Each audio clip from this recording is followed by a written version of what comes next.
జగన్ రెడ్డి బ్రతుకంతా ఫేక్ బ్రతికే, అబద్ధాలు, అసత్యాలు, అర్ధసత్యాలతోటి విష ప్రచారం చేస్తూ ఉన్నారు.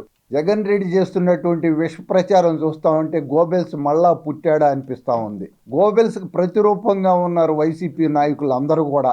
ఇంటెలిజెన్స్ బ్యూరో సెంట్రల్ గవర్నమెంట్ నుంచి ఒక ఫేక్ సర్వేని, అది కూడా ఈటీవీ పేరుతోటి ప్రచారం చేస్తున్నారంటే ఇంతకంటే సిగ్గుమాలింతనం మరొకటి లేదు. వాళ్ళకి ఏమాత్రం కూడా గెలుపుపై నమ్మకాలు సన్నగిల్లి ఫేక్ ప్రచారానికి పూనుకున్నారు. మొత్తం కూడా జీవితం మొత్తం కూడా అబద్ధాలు, అసత్యాలనే వండి వారుస్తూ ఉన్నారు.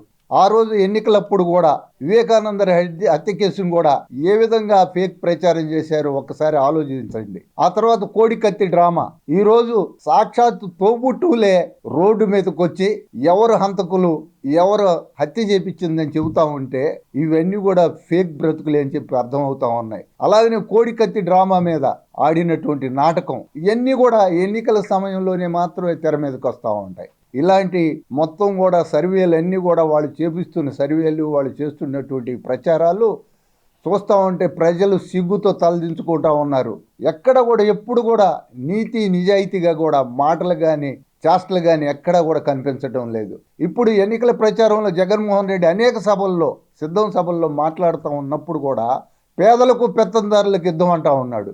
ఎవరు జగన్మోహన్ రెడ్డి? పేద 10 లక్షల కోట్ల రూపాయలకి దాదాపుగా ప్రపంచంలో ఉన్నటువంటి మొత్తం ఫోర్బ్స్ జాబితాలో టాప్ 10లో ఉన్నటువంటి వాళ్ళు అంబానీ, అదానీ ఆ జాబితాలోకి జగన్మోహన్ రెడ్డి కూడా చేరతారు.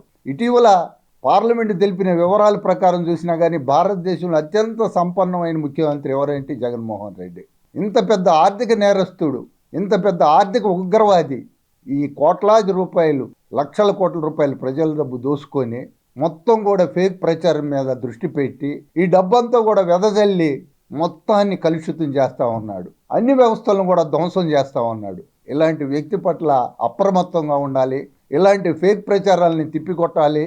ఏమాత్రం కూడా అతనికి గెలిచే అవకాశం లేదు, తిరిగి ముఖ్యమంత్రి కానని చెప్పి తెలిసే రకరకాల రూపాల్లో అతను ప్రచారం చేస్తూ ఉన్నాడు. కాబట్టి వీటన్నిటిని తిప్పికొట్టి రేపు ఎన్నికల్లో జగన్మోహన్ రెడ్డి గుణపాఠం చెప్పకపోతే ఈ రాష్ట్రం పూర్తిగా సర్వనాశనం అయింది. కాబట్టి విఘ్నులైన ఓటర్లందరూ కూడా జగన్మోహన్ రెడ్డి గుణపాఠం చెప్పాలని విజ్ఞప్తి చేస్తా ఉన్నాం.